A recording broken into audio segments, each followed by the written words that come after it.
Hi, everybody. Dr. Roseann here, and I have a very special guest, Beth Lambert. If you don't know her, you're going to listen and love her. She's a personal friend. She's somebody that I admire in a lot of ways because she's leading the charge for a wonderful organization documenting Hope Project and talking today about the latest research on ADHD and autism. Also going to talk a lot about this amazing conference. We're going to talk about it multiple times called Documenting Hope Conference. I'm going to be speaking there. It's in Orlando, Florida in November. And if you want to come and hang out with me and a lot of people who are just amazing practitioners changing the way we think and how we treat, kids' physical and mental health issues, please make sure to join us. This is an incredible opportunity to really get time with practitioners that you probably already know. And so welcome, Beth. I'm so glad you're here, and we're going to be talking about research, the conference, and all the things that Documenting Hope is really, leading the way in how we support kids and use natural solutions. Yeah, thanks, Roseann. I'm so happy to be here with you. Yeah. So let's jump in and talk about, these are questions everybody asks me. So, we are seeing a huge rise in ADHD and autism. And we're going to talk about the reversal of autism study that you all did, which is pretty incredible. It got printed in, a journal and lots to say about that. But before we get into that, let's really talk about why is this rise happening? Yeah, well, there's lots of theories as to why this rise is happening. I mean, you're talking about rates of, autism, for instance, that were 1 in 10,000 in like 1970, maybe 2 in 10,000, at some of the studies say, to now 1 in 30. In some locations, 1 in 20 or 1 in 22, depending on what geography you go to. But that's an astronomical leap, right? And the same thing goes for ADHD, autoimmune conditions, life-threatening food allergies. They didn't used to exist before the 19th century. So, why are we seeing this meteoric rise? And there is no simple answer to it. And there's tons of literature that point at individual things that are correlated with it, things in the environment. But we always like to talk about it in terms of the total load of health and environmental stressors that are a function of living in the modern world. That's a term that was first applied to autism by Patricia Lemmer, who you and I both know. And that is something that people aren't really thinking about, because they like to think about like the smoking gun, the one thing, like what's responsible. But that's not what it is. It's really just a function of living in the modern world and the many things that we do today that are different than we did 100 years ago or even 50 years ago. So it's a complex answer, and there's many, many variables, as you know. Yeah. And, I mean, this is my 32nd year in supporting kids and families. And, there are some things that are positive that I've seen. People are much more open about talking about mental health. There are a lot of negatives. There are a lot of things that I couldn't even imagine that would have worsened over time. And also, I'm sort of in shock that we're not using the research, which is guiding us to natural solutions, parenting methods. We're not really leading with that. And that is so frustrating for me because it pulls the power from parents. And most parents don't know about strategies, methods, the science until they become their own Google MD, right? Mm-hmm. But what I am seeing, what's fascinating, and talk a little bit about, the total load, as you said, it reflects that there's not one thing, there are many things. And some of the things that I've really seen as a rise is just chronic stress, right? We're seeing nervous system activation as sort of the norm. The US Surgeon General last week came out with research that says 1 in 40% of parents are so overwhelmed that they are almost non-functional. Yep. And, obviously that's terrible for the parents. It's terrible for the kids too. Yeah. And the impact of chronic stress is huge. I also see a lot of, being that I do a lot of work with PANS and PANDAS, I see a lot of chronic inflammatory components happening, right? So everyone's always chasing down one infection with pans and pandas. And Right. what I see more and more is people in chronic inflammatory states, not just neuroinflammation, but full Right. body inflammation and reactivity, like you said, to foods and, just so many different components. And, I think when parents really start going down the rabbit hole, they start seeing all these things, they get very overwhelmed. And I think what's great about the things that we both promote is that, yeah, there are quite a few things. We're going to talk about a bio-individual approach, but there are key things that can help you improve your child's physical and mental health. Because I want to respect that 40% of parents are super overwhelmed. Right. I think 80% of parents are overwhelmed in general. Probably. Yeah. When I don't get overwhelmed, it's so interesting. I mean, people come to me with very similar problems.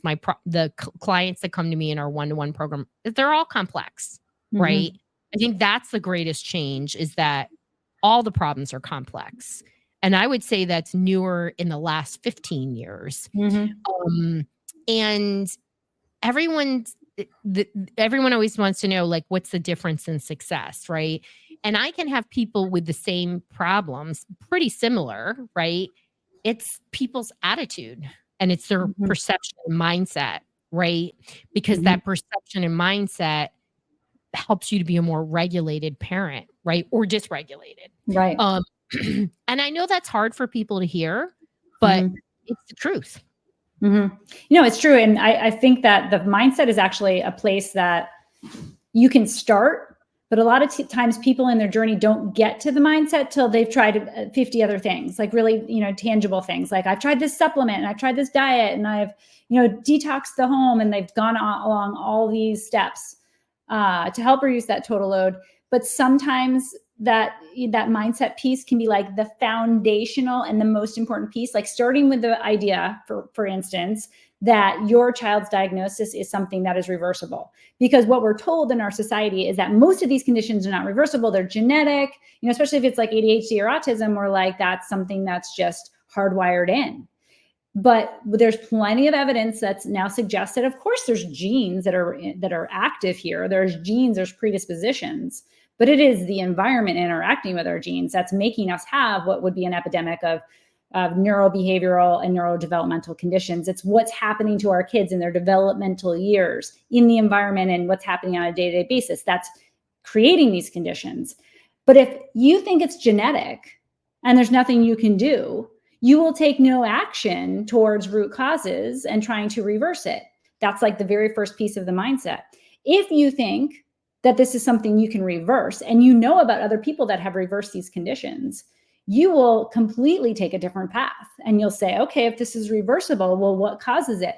And what can I do to find out what's, underlying the symptoms? Like the behaviors, for instance, are just communication. That's the body telling you something is out of balance. So what is out of balance? So that's like the very first piece, is just getting that mindset that, like, this is reversible. I can do something about this. I have power and I can take action. So like that to me is foundational. There's so much to unpack in what you said, but I'm going to tell you a little story before we jump into this reversal of autism study, which is groundbreaking and created a lot of buzz.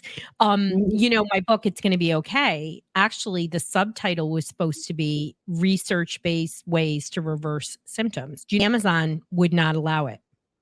I didn't know that. Yep. And they told me it was false promotion. Oh. And I wasn't promoting, I was teaching is what I was doing.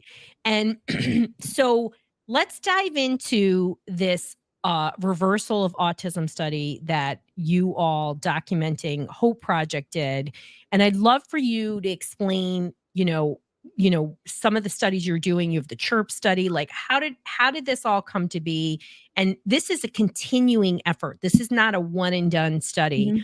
But I just want everybody to know I'm very active on LinkedIn, and all of a sudden, I knew the study came out. All of a sudden, I started to see a lot of angry people sharing this reversal study, and they were saying things like, "This is criminal that parents would do this," and it's just, I don't want to say it's comical, but it's a reflection of that mindset that Amazon had, that we can't believe things can be reversed. It means that we're getting to root causes.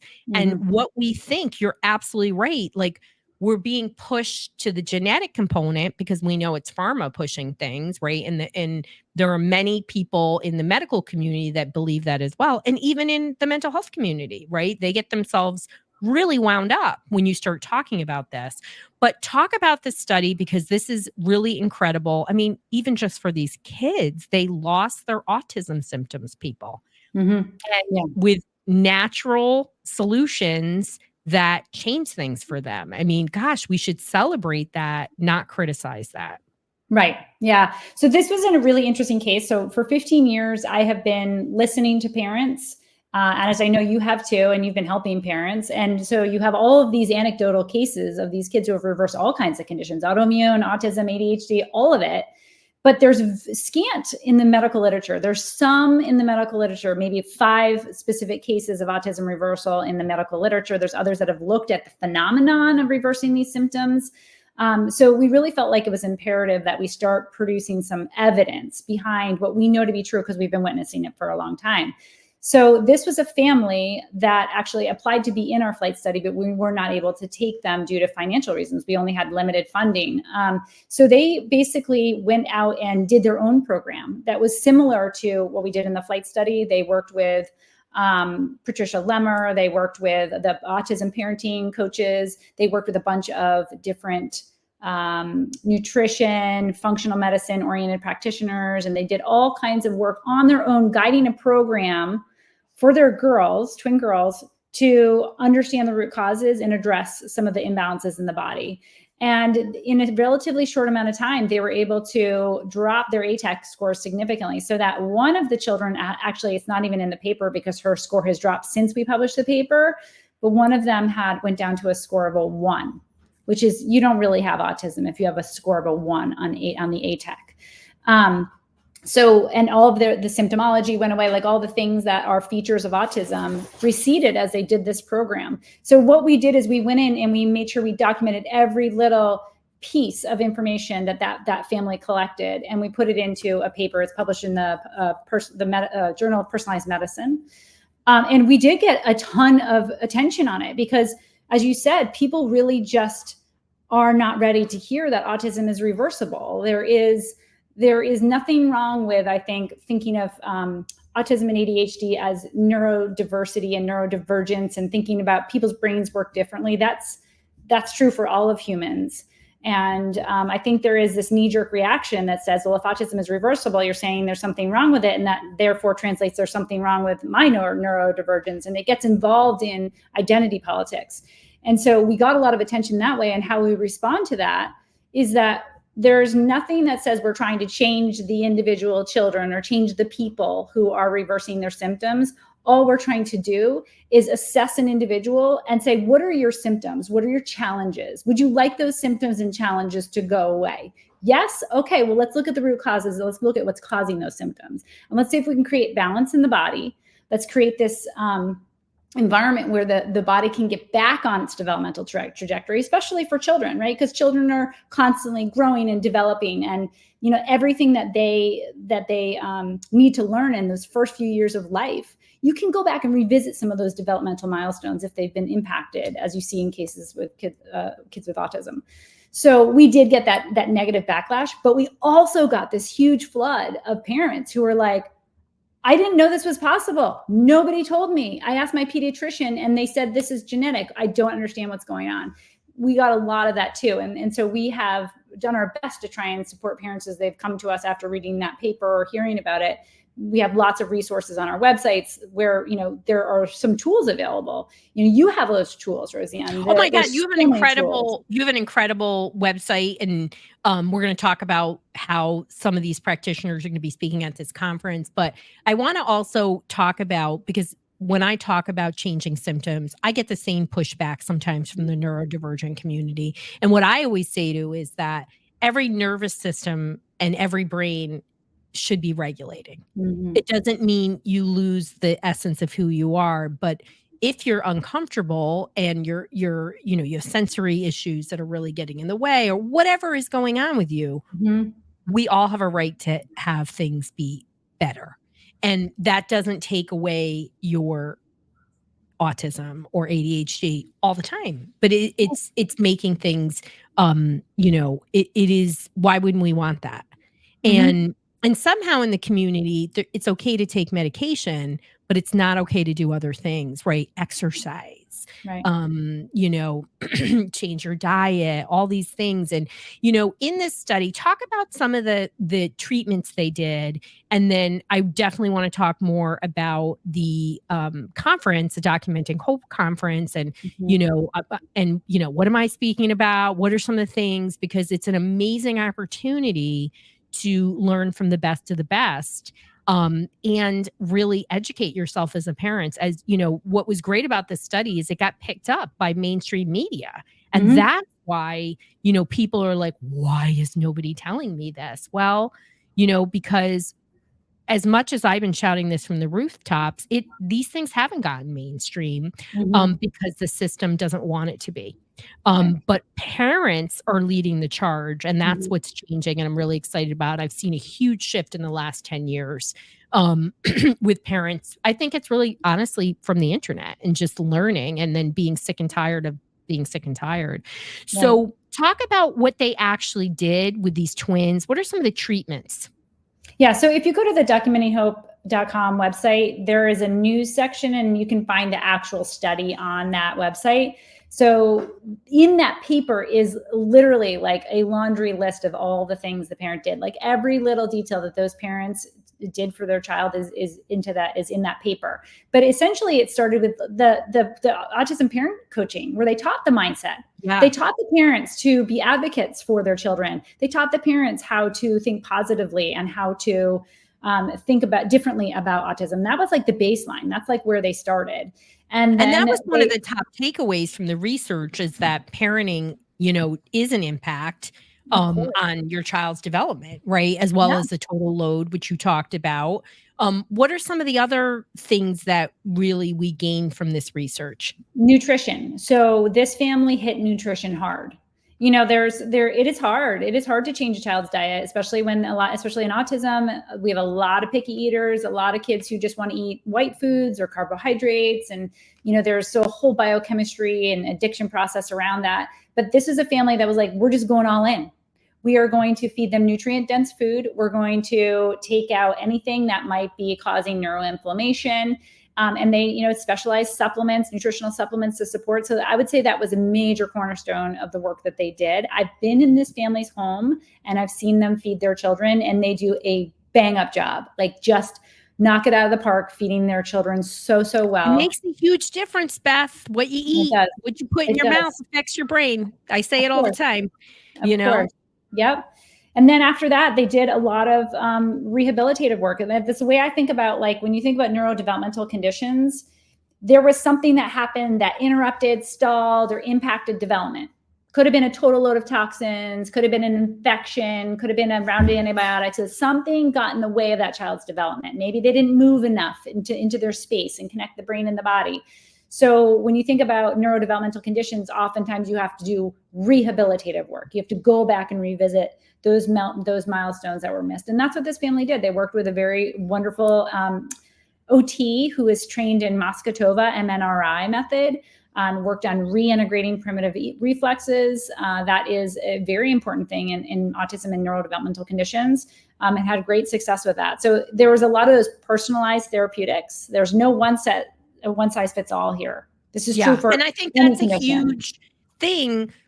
As we mentioned, people are often looking for the one thing, and, when you embrace that there actually are often multiple things going, awry or not functioning optimally, I challenge my parents to flip that script and say, "Wow, I have lots of Mhm. opportunities," because if it was one thing and that thing that fixed it or improved it or whatever you wanna call it, didn't work, boy. But really, there are often many routes that actually can help the brain, the body get back online. So again, perception.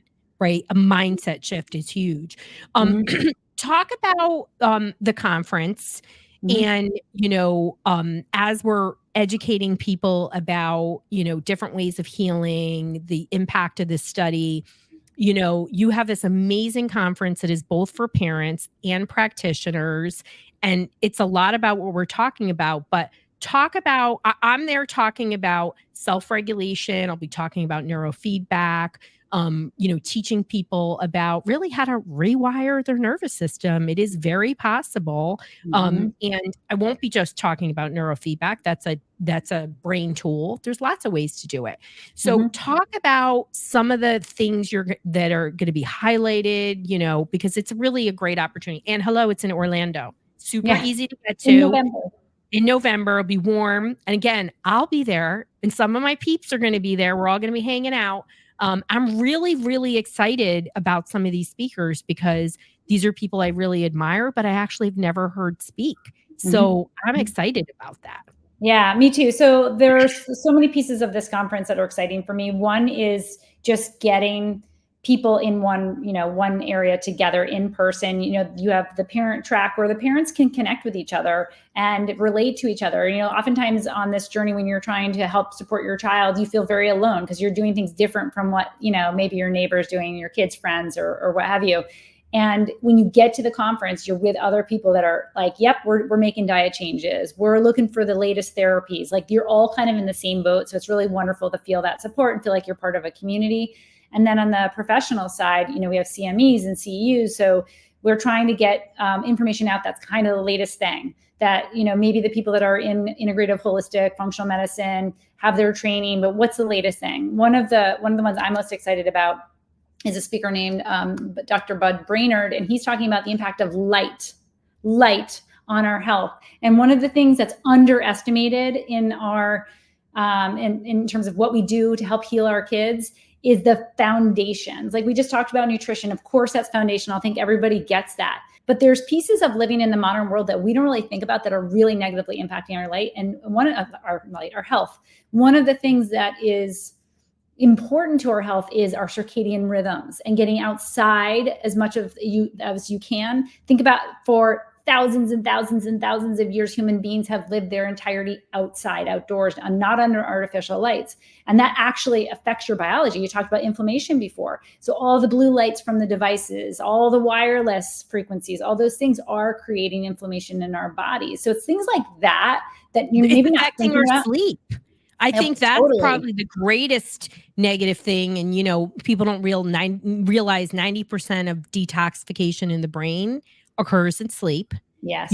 and so we can think our kids are sleeping, but their quality of sleep may be off. I mean, hello, today I'm under lights all day. So I'll have to make sure I do special things to kind of counter that. Mhm. Give myself, I am getting that massage tomorrow. Oh, good. But we can't we kind of and we all do this because we're moms, right? But we all sort of think we can push ourselves because everyone else is, and that there's Mhm. not, this isn't a bank account that gets filled all the time. You have to Right. fill it. Yep. Yep. And Absolutely. so fascinating. And for me, this conference represents bringing together leaders in health who really are committed to research based approaches and natural solutions to kids' physical and mental health and family Yeah. issues. And so there's such a variety of speakers. And, I know a lot of times when we go to these conferences, it feels like everything's too big or too hard. But Mhm. just talking and listening that somebody's going to be talking about the impact of light and concrete practical strategies that you can implement and actually have an impact. And you're right. We think there's the thing that's the fix, but it is Right. foundational work that is Yeah. actually the greatest change. Yeah, I mean, you and I have been doing this work for a long time, you longer than me. And what we have learned by watching the success stories is that the people that do the foundational work have the greatest success. There's no accident that our kids are sick. It's because we are living in a way that is not conducive to life. It does not support life, so what we're eating, what we're putting on our skin, how we're spending our time, the indoors, the toxins, all of these things are not conducive to life. So like those foundations are really important. And the other thing that we try to build into our conference is like this 365-degree view of what makes children sick and what makes them well, because for every child is going to be something different, right? So like if you have a child with ADHD, let's say, there are going to be some kids who are going to have full reversal by regulating their blood sugar and changing their diet, because it's a metabolic issue for these kids, right? And there's something going on there. Then you're going to have some kids who might have like a sleep apnea kind of thing going on, like an airway and breathing things. Their tissues aren't getting oxygenated at night. So it looks like ADHD, but they actually have a structural problem. So those are examples of like how we want to have those types of topics represented at the conference, so that a parent can walk in and be like, what applies to my child, right? Mm-hmm. We ask parents to use their internal compass and their instincts to sort of guide their child's healing journey, because no one knows the child better than the parents. So we want the parents to have like a menu of topics to learn about, so that they can put it together and make sure that they get what their child needs. And we want to provide that education. Yeah. And I talk about aha moments all the time on the show. And this is a conference full of aha moments, because you don't have to know your path, right? You're there as a learner. And I think even just the notion that, what do you mean there's something that can cause ADHD like symptoms besides genetics? Well, I talk about all the time that 50% of my people come to me don't really have ADHD. It could be something else. And so when even that, I mean, that's just, it should be exciting for you, right? Instead, people feel overwhelmed. But by coming to this conference, you're able to get really, people that are excelling in their field, supporting kids, supporting families. And it's taking you on that path of knowledge and education, and you'll find what's aligned for you. And I think, like when I think about this conference, just like people find my show, people find my show because they realize somewhere that there's another way, right? Mm-hmm. And so some of us are veterans in integrative healing. The majority of people aren't. I mean, and this is new. And so they don't know where to start. And so getting really upfront information, and also, gosh, I mean, I just spoke in North Carolina, where you are, Beth, at a homeschoolers conference for special needs. It was awesome to be with everybody together and, just to connect with other families. It can be so isolating. It feels so isolating. I think especially when you have younger kids, because nobody's really advertising. They're not talking about it as much. And, some people have great family support and great friend support, but many people don't. And so this is also an opportunity for real connection. Right. And I can't, like, having just gone and spoke, I forget how important connection is in the world of virtual learning. Yeah, it's so true. We have what I would say is a digital community that we've had for a long time through our organization. And we have a membership community where people can connect digitally and talk to us through a screen. But there is nothing like getting the hugs in, and you're in person and and meeting people. This family that I have talked a lot about in my work recently, that has a child with type 1 diabetes. And there is not a lot of literature about type 1 diabetes reversal. And there's nothing on reversing it in children. And so there's a mother who showed up to our conference to learn about healing for type 1 diabetes. And she just happened to meet other parents at our conference who had kids with other issues, ADHD or autism, that were there for the ADHD and autism. But they all found out they all had type 1 kids. And they all of a sudden became this group. And now they have this Facebook group. And now they're all working on healing their type 1 kids, which no one was talking about before. It's almost like the autism parents of 30 years ago. Like nobody was talking about healing autism. And then the group of parents got together at a conference, and then they started talking about it and sharing. And then all of a sudden these kids are doing great. Same thing's happening with this type 1 group. All of a sudden people are talking about, they're like, type 1 is reversible. It's an autoimmune disease. We must be able to reverse this. So they're on it. I'm like absolutely convinced we're going to publish a paper on these kids at some point, because those moms are going to do it. I've gotten a lot of type 1 post-COVID PANS cases too. And type 1 is just skyrocketing right now. Skyrocketing. unbelievable how many kids are being diagnosed with type 1 diabetes. It used to be Yeah. so rare. Yeah, so rare. And I don't think people realize that, the virus can pull up a genetic potential. Yeah. But gosh, can like how empowering. And you're right. And you meet people. I even made total buddies at the conference I went to. There were all these Sure. OTs that came to see me. And I just had this one OT. I know she's listening, and she sent me this beautiful message on Messenger. And she said that she'd been practicing for 27 years, and hearing me speak inspired her, like gave her fire back. And I was like, Aww. oh my gosh, I'm such a softie. But and just being connected in person is like with other people. I just can't say enough about it. But man, you can also get some buddies to, conquer your challenge. And they thought it was rare, and it wasn't as rare. But that is what the digital world does do, that we can still connect on that level, meeting in person. But there's some really exciting, some of the topics you're going to be talking on pandas. Talk about some of the topic areas, just so give people a sense of what the conference is about. Yeah, so there'll be topics, a wide ranging of topics. There is pandas. We're talking about things like methylation, things like mitochondrial health, things like all the foundational stuff, like I talked about, like gut health. You're talking about gut health. Microbiome. Yep. We have a microbiome speaker there. We are going to be talking about like ancestral nutrition. We actually even have this is going to be one of the ones I'm most excited about. There's a medical intuitive who teaches you how to trust your own gut as a parent, because turn it out in the modern world. Like we're taught that don't, listen to the experts, not yourself. So she's actually going to be talking about how to tune into your own intuition and use that as a guide. That is so exciting for me.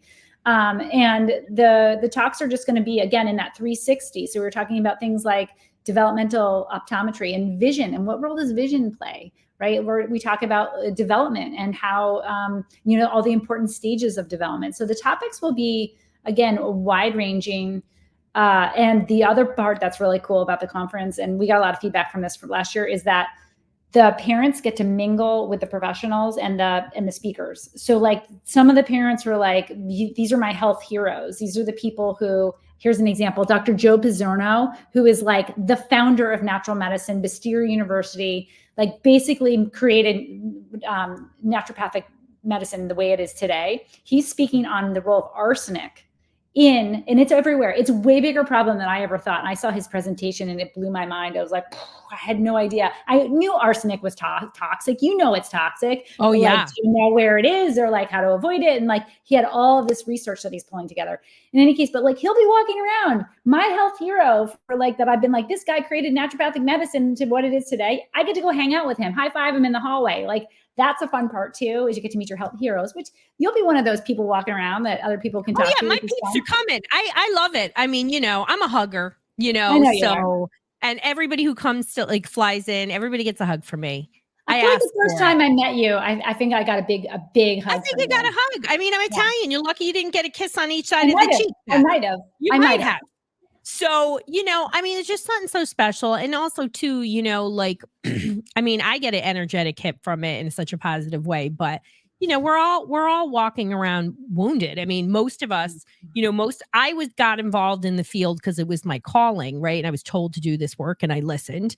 But of course I didn't get my own kids with stuff, but most of us are parents and we're there walking with you, and, and everybody needs a hug. The other cool thing about the conference is I haven't been there, but I'm told you got some pretty darn good food. So that's always a concern too for people. Yeah.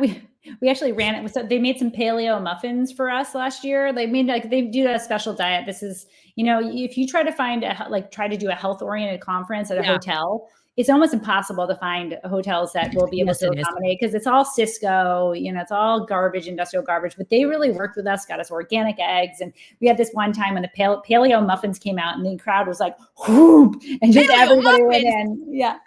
Yeah. It's like I just, I look for hotels near like gluten-free restaurants and bakeries. And we were just in DC, and I was like, John Carl, there's a gluten-free bakery. We have to get up extra early before everybody else gets up. He's like, what time I'm setting my alarm. And, he's celiac, and we went, and, there were things like chocolate eclairs, gluten-free. He never Wow. had one. And Oh, he was yeah. like, can I get this like croissant? I've never, like, it was great. It was really exciting. I mean, we don't eat a lot of baked goods anyway, but it was Yeah. just like, oh my God, the whole place is gluten-free. What can we order? Yeah. It was just Yeah. really exciting. But, having good food, good company, and obviously lots of great information. And, people you can go to Documenting Hope conference. It's going to be in the show notes. If you're driving like me, I listen to almost all of my podcasts when I'm driving. Mhm. You can save it and you can go back and you can pull it up. But, this is a great opportunity. I'm super proud to be a part of it. And, I've had webinars with you ladies, and You're a it's former board member, don't forget. former board member. You did your service.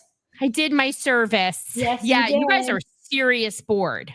Like, Yeah. very serious. Like, and I was there when you were planning the studies, Mhm. and all the work that's been there. But, this is just, I also know how hard it is to put together a conference. And, people believe so much in, the Documenting Hope project, that you're getting these phenomenal speakers who are like, oh yes, I'd love to come. Yeah. And so this is really an opportunity for parents to, immerse themselves. It's a Friday, Saturday, and Sunday, right? Right. And so it's easier to get there. Grab yourself a sister friend and say, we're going. Yeah. There's also, this is the little known secret, is that it's at a hotel that has a great situation for kids. So there's like a lazy river and water slides and a wave pool, all this great stuff. And a lot of times the family will come, dad will stay with the kids outside in the wave pool or whatever, and mom will go in, or they'll switch. And you can even do that. You can switch your tickets. So mom gets half and dad gets half, that kind of thing. That's a really fun. You make a little like long weekend vacation Also out a of golf it. course there. There is a golf course. Yes. Yeah. And then So you can ride bikes. Yeah. They have Top Golf now. They didn't have that last year, but now they have Top Golf. Wow. I'm married to a golfer. So I said I would learn in my 50s. He's like, you've got a few years left. I'm like, okay. It's a lovely sport. It's a little too slow for me. I like mini golf. It's done. You have a little fun and then you're done. But but there's lots of stuff. And guess what? It is in Orlando. I mean, you could go to Universal or Disney, or even one of my all-time favorite science museums is or have you ever been to that science museum? But I've always wanted to go, but I haven't. Every time I would take my kids there, I was like, the airplane's, we're going to miss the airplane. Like that, I could never get them out of there. Where Disney, we'd be like, okay, we're done. But, you also can come for, Friday and Saturday and get out of there, or come for the Saturday, and right. So people can make the most out of it. And it's a wonderful, I mean, like I said, I'm super proud to be a part of it, and I'm really excited, and I'm excited to hear the speakers. Yeah. So I've heard a lot of people speak. So, but there are really some great speakers that I'm like, oh my gosh, I get to hear them live. I've never heard them speak, or I only saw them on a panel or something like that. So I'm going to have to carefully select who I'm going to, because I want to hear everybody speak. Yeah. So for sure. Well, and besides the conference, when we think about actionable, practical solutions, when parents are here, they're listening. Some of my people are just finding me. We're growing all the time, this podcast. Where can people start? Like, and, they have my opinion on things, right? But, where do you suggest people start when they're just opening this door to natural solutions and symptom reversal? I mean, that is like for people. I'm super excited that you're hearing it, but where should they start? Yeah, so we actually, we have a research study called the Flight Study, where we created a program that was basically testing this model of disease reversal. Like, how do you reverse this in kids? And we tested it in a very carefully, comprehensively designed study. And while we were actually running that first iteration of that, we piloted the study. We got a lot of feedback from parents that were like, I want to be in the Flight Study. I want you to teach me how to do this. So what we did is we created an online membership community. It's called Healing Together, where we essentially take all that we know about how this happens for kids and what to do to help support their health. And we teach it to parents. And we have a whole sort of, we call it our healing trail map. And it's literally like you start at the bottom of the mountain and you take the next step up the mountain and you go the next step. And it's kind of like a step-by-step approach. And we hold 2 live Zoom calls a month. One is with our 2 integrative physicians, Dr. Medea Saeed and Dr. Heather Tallman-Room, who's our medical director. And they're just there to answer questions of the community. So you could come onto one of these live Zooms and be like, I don't know which supplement to be taking because I was told this, but I'm getting this conflicting information. And they can talk to you about it. It's really amazing. Yeah. And then we have another live call with 2 health coaches that you know, Maria Rickert-Hong, who's also our media director, and Shandy Lasky.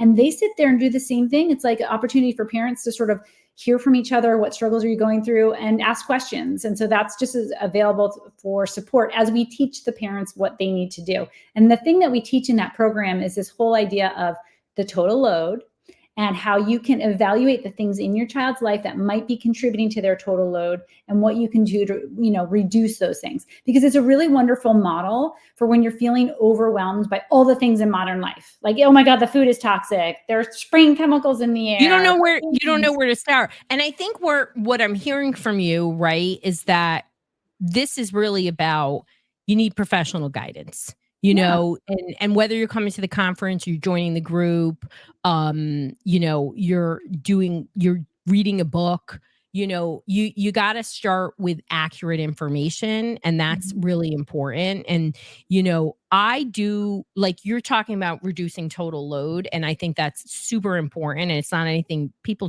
don't talk enough about.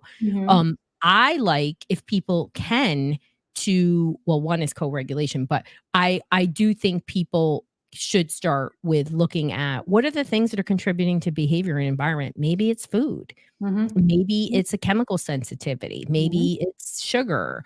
So, and I know that's what you focus on. And that feels really hard for people. But what I always say is you can start with one thing and eliminate it, whatever it is. Maybe it's a way that you're talking to your kid, or it's they act like my kid. My kid would act crazy when they had dairy. I mean, crazy. It was pretty easy to remove it because I knew, like you give him the Swiss cheese that he wanted, he was literally going to be a maniac and the school was going to call me. And the benefit is so great when you take that action and you see the results, and then it's like it's sort of worth it, right? Yeah, absolutely. And I know people know that I have a free Facebook group. You can go to drroseann.com/group.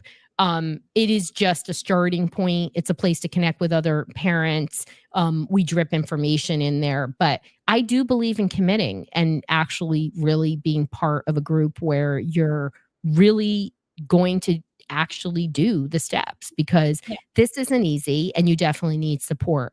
I thank you so much for this conversation. You got me super amped up. And you also remind me I need to get my hotel room. Yeah. Everybody needs to get their hotel room before the prices go up. We have a room block where it's cheaper. So yeah, we want to, and you want to stay where everybody is. And you also want to be able to go back up into your room, and grab whatever you need to do or use your potty, all that stuff, whatever. Maybe you have special food in your room. I mean, these are the type of people we travel with. So you're going to go to documentinghope.com/conference. Just look under resources. I believe it's resources or parents, and you can click on there. But thank you so much. And thank you so much for the work you do. I always love our conversations. And, Beth is really the epitome of just how wonderful this organization is and really providing resources. And this website, by the way, has a list of providers that are integrative. And I refer to it always. So wherever you are and you can't find somebody, hop onto the Documenting Hope website, because it has providers that are functional, that are specific, have specialties that could help you and your family. Exactly. I'm so excited to see you in person in November. I'm going to get a hug. You're going to get a big hug. Maybe a kiss on each cheek. Absolutely. And a clink of tea or wine or whatever will be hanging out for sure. You know what I mean? And some chocolate for sure. Wherever I am, I bring dark chocolate. Everybody needs a chocolate hit.